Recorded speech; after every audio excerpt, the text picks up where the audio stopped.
In the beginning, man invented tools.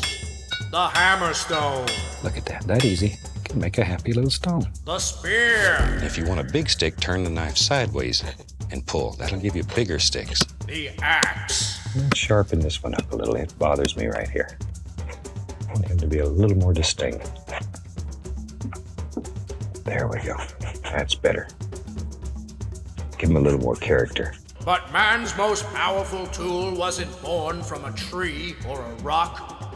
Man's biggest power tool was born from the inside. Just let these things flow right out of your imagination. It's your world, so don't worry about it. You can build anything in here that you want. You have your artist license, so just do anything. Let your imagination take you everywhere. It may be the greatest gift that an artist has is an imagination. And it's like everything else. You practice with it. Makes it strong. It works better. Use your imagination. Visualize scenes in your mind. Make them up in your mind before you paint them. All right, I'm visualizing scenes about tools. And not just any tools, but the tools of Bob's trade. I see fan brushes and oval brushes. Every single brush has got a name, yeah? Like a flower painting brush, like oval brush, like landscape brush, like fur painting brush, or whatever. So the name of the brush tells already a lot about the application. I can feel the double primed canvases. So we literally impregnate the fabric. We deep prime, like we call it. So we create a bond between the base and the coating itself. And I hear a certified Bob Ross instructor in Florida showing us why these tools are so important. The whole thing of painting is so much about the experience, almost more so than the finished product. So if you have a quality surface that you're going to paint on, and all of those things in the priming and how they stretch it and how they tint them gray, and all of that goes into building that quality thing you're going to start with, you already feel better about where you're starting. It's going to improve your experience all the way through. You see these in your mind, you practice them in your mind, and then you come put them on canvas. That's what's fun. I see it, Bob. I see it. Episode 37. It's all coming together. Look, there's a tree, a cloud, a bush, and look over there. It's a brush factory. We are in the part of Germany which is called Bavaria, close to the mountains, close to the Alps. It's a very calm environment here. We don't have any bigger cities here. It's very rural. Sounds like the perfect place for Bob brushes to be made. It is indeed, because you need to find a lot of skilled and patient workers. You need to find people who are calm, who are patient. And I think that's the reason why this region is perfect for manufacturing the Bob Ross brushes. That's correct, that's right. My name is Daniel Zahn. I'm from a small town in the south of Germany called Bichhofen, and we are the manufacturer of the Bob Ross brushes. I'm the fourth generation of this family. We are a family of brush makers. My grandfather started in 1907. I was never forced into the business. In fact, I did my engineer's degree. I went to university. I worked in the automotive industry for a couple of years. And only at the age of 30, I decided very consciously to join the family business. Now, this is my life. 30 years ago, or maybe even 40 years ago, I remember I was still a young boy. One day, my father came home for dinner.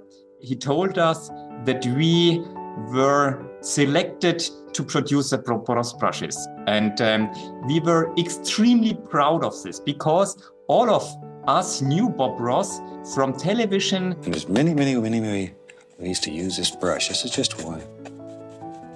And I try to show you numerous ways to use the same equipment. And then you pick out the way you like, or use them all. We just want to give you ideas here. He was a kind of movie star for us. Now we were selected to produce his brushes. This was really an unbelievable event and story for us. Back when Daniel was a kid, you couldn't just watch Bob anytime. You had to catch him on the TV at just the right time, and no matter what time it was. It was a late night, yes, but I was not allowed to watch television at this time, and maybe this made it even more interesting for me. But I remember seeing Bob on television as a small kid very well. Why was television verboten? Because I was only maybe 8 or 9 years old, and a kid with 9 years shouldn't watch television at 11 or 12 o'clock in the night. When I was a kid, I used to camp out late at night, and the old owl would make a big old noise. I was ready to call my mother and go home. When I was Daniel's age, staying up to watch PBS was encouraged. Only my dad was up for watching a different kind of art. And he would wake me up on occasion, rouse me from my slumber, so he could take me into the living room and watch, Dr. Jekyll and Mr. Hyde or Dracula or the Wolfman, like the classic Universal monster movies. So he never woke me up to watch Bob Ross, but...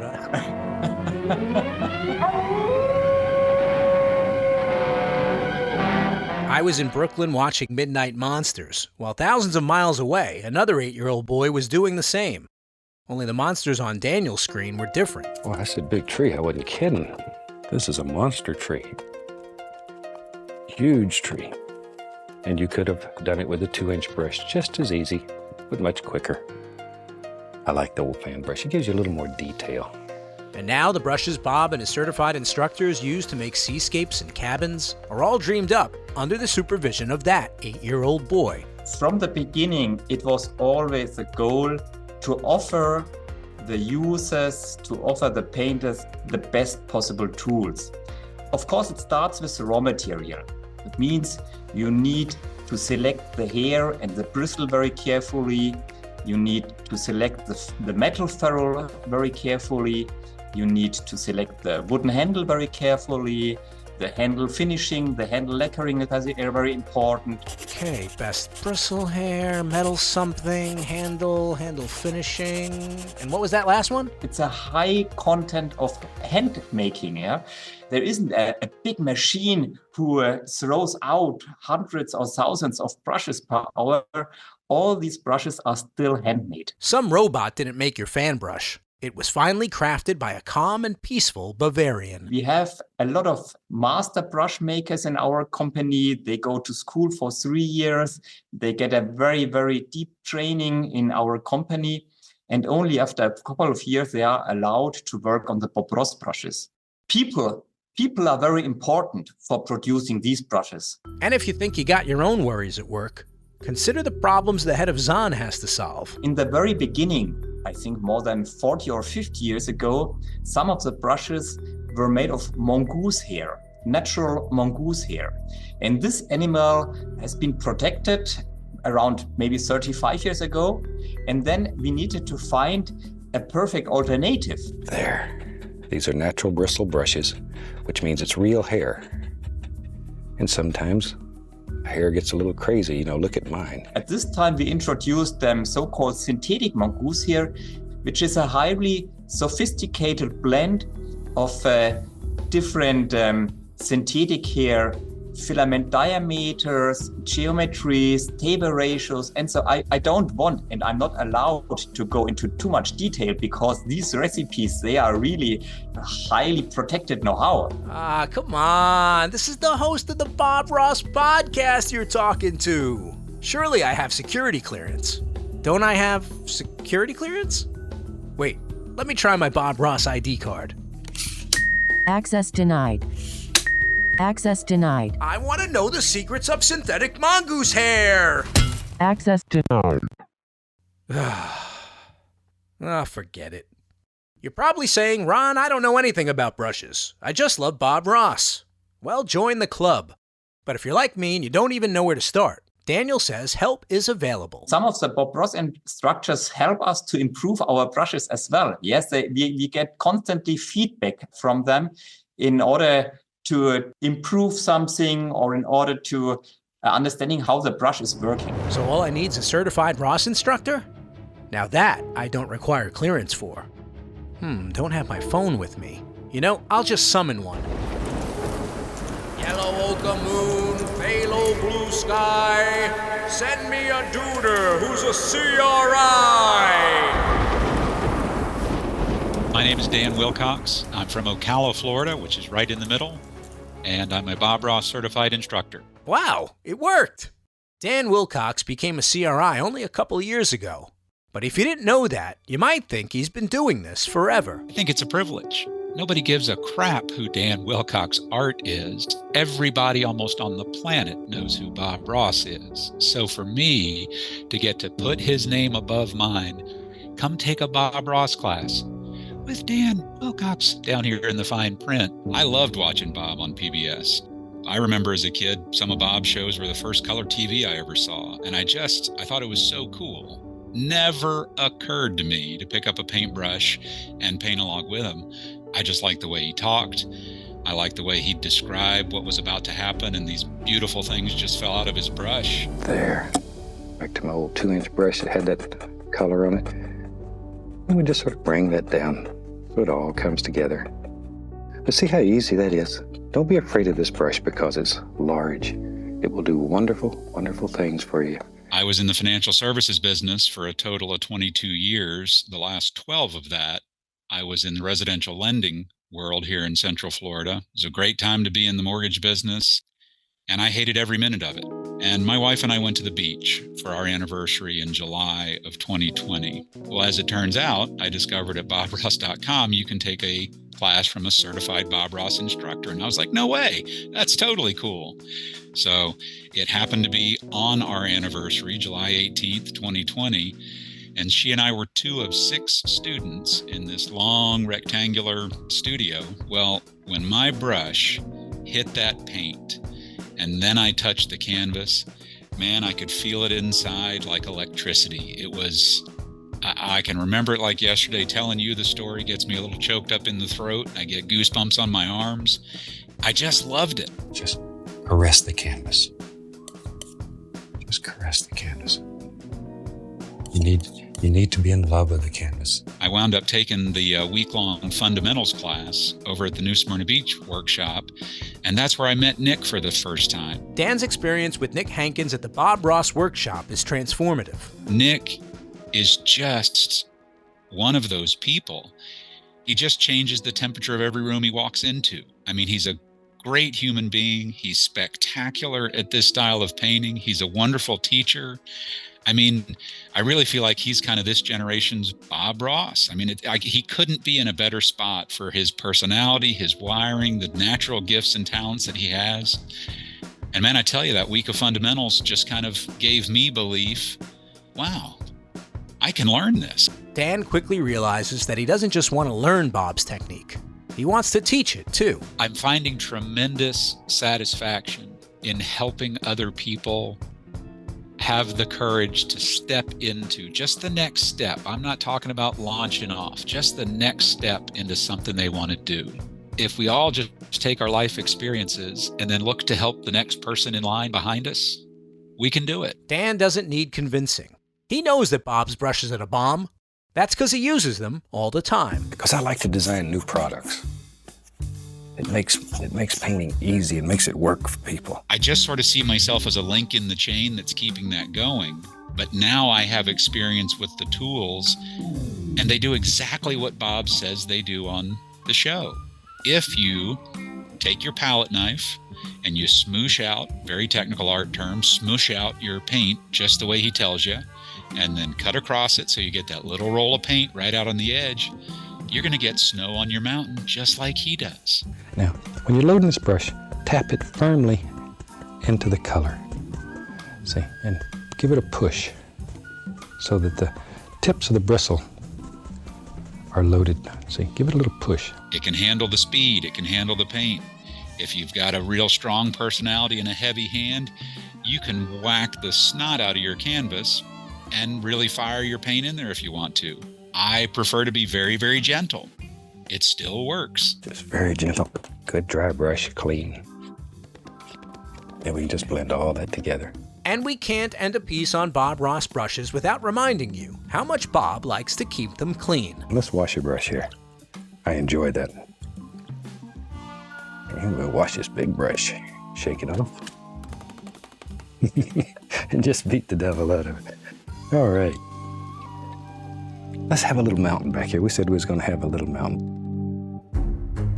In the northernmost part of Georgia, the Blue Ridge Mountains dominate the landscape. It's just south of this prominent peak that we're hoping to find the man responsible for creating that blank beauty, the durable, deep-primed, beautiful, boingy, bouncy Bob Ross canvas. You have absolutely unlimited power on this canvas. Maybe that's one reason that painting appeals to me so much. It's the only place I got any power. I go home, boy, my wife doesn't give me any power. When she sees it, she will kill me too, huh?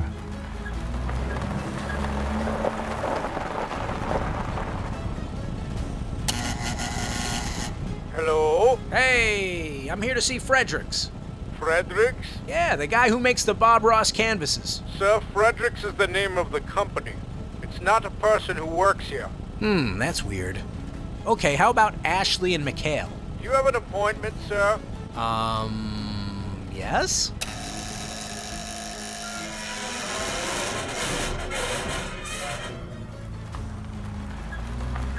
Ashley Lee and Mikhail Morell are our tour guides through Bob Ross Canvas Land.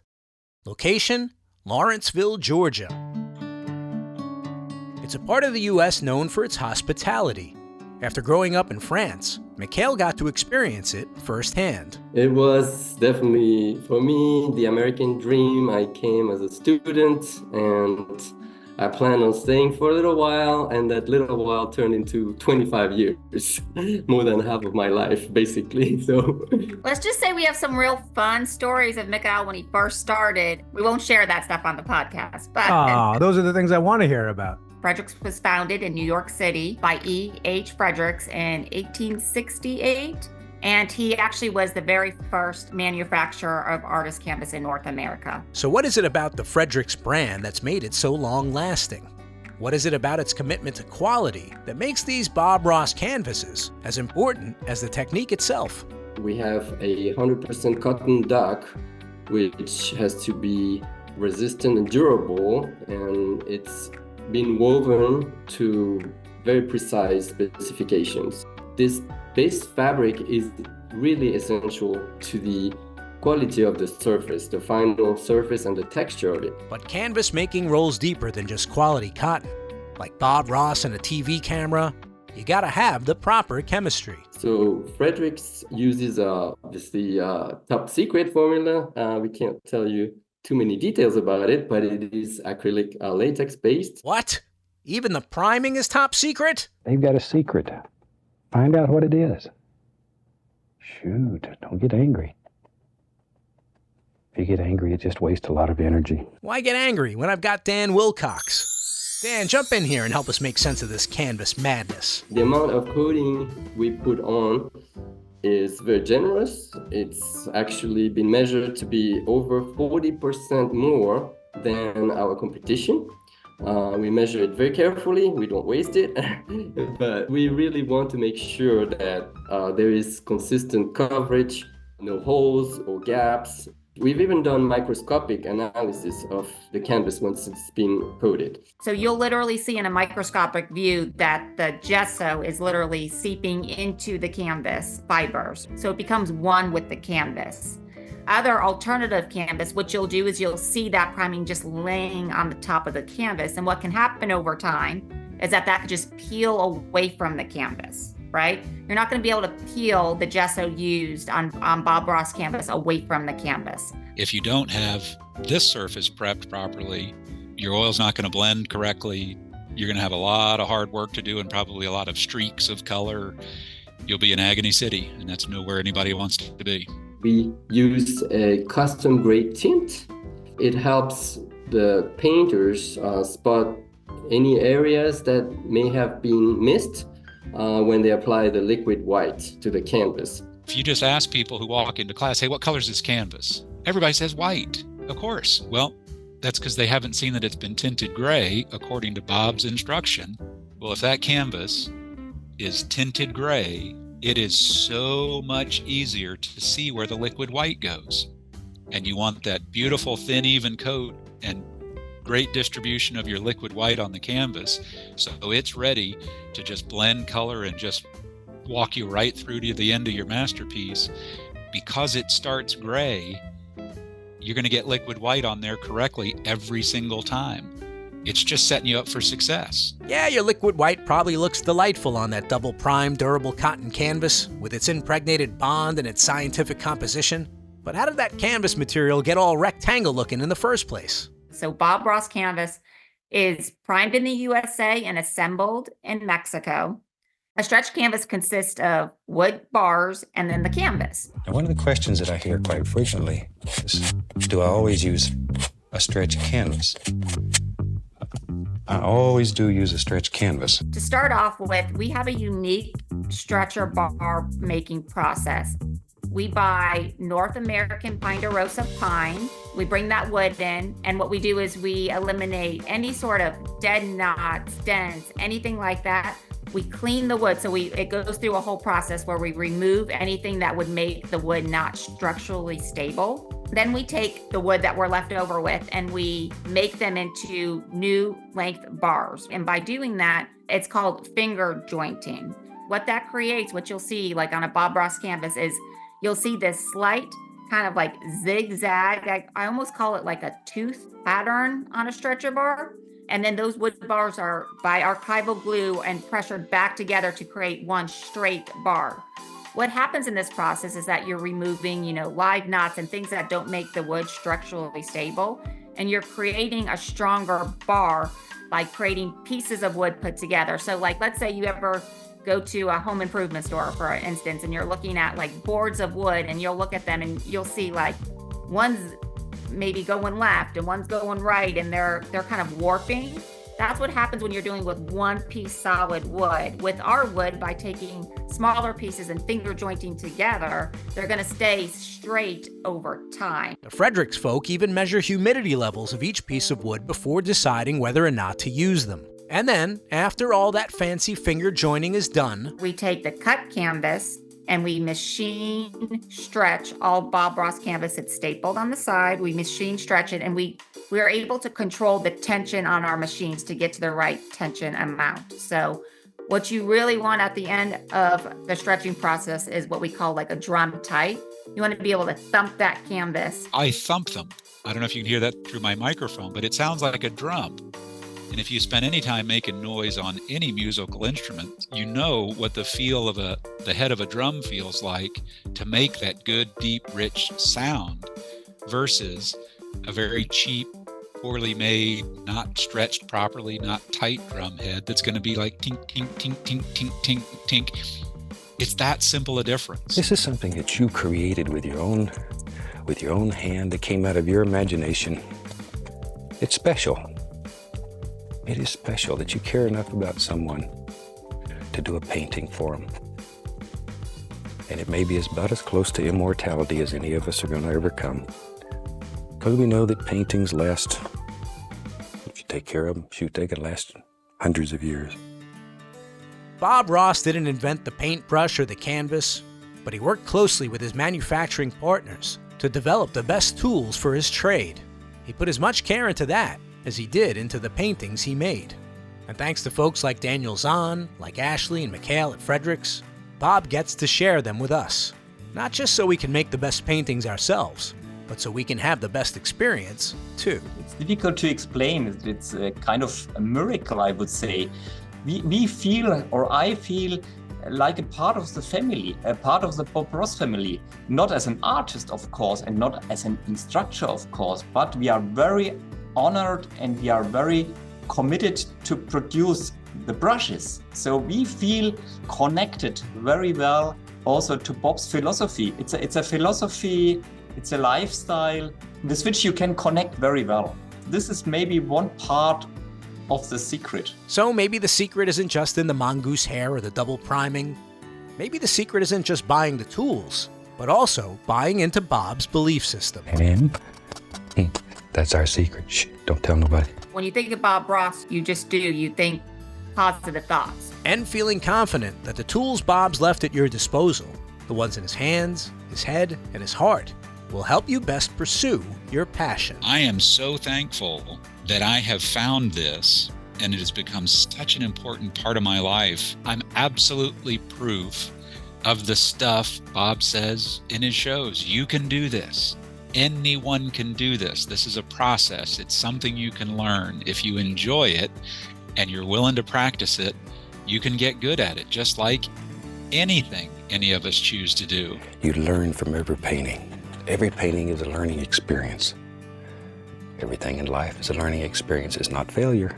If it doesn't work the way you want it, it's not failure. It just means you learned something. And as long as you're learning, you're not failing. The old clock on the canvas tells me we've got another finished podcast episode. I want to thank my guests, Daniel Zahn, Ashley Lee, Mikhail Morell, and Dan Willcox. This happy little episode was produced with help from James Shapiro at Jansen Media, and it was mixed by Digital Sound and Video of Daytona Beach, Florida. Support your local public television station and say thanks for giving us Bob Ross and the joy of painting. We want to see your paintings. Use hashtag #PaintLikeBobRoss. Bob Ross certified instructors are the only ones that know how to teach you Bob's world-famous painting method, so don't settle for second best. You can find a local CRI at bobross.com and then click Take a Class. Got your own Bob Ross story to tell? Leave us a message at 866-FANBRUSH. Or you can email us at podcast@bobross.com. And you can follow us on Facebook at The Joy of Painting with Bob Ross. I'm Ron Scalzo. The Joy of Bob Ross is written and produced by me, Ron Scalzo, in partnership with Bob Ross, Inc. Bob Ross name and images are registered trademarks of Bob Ross, Inc.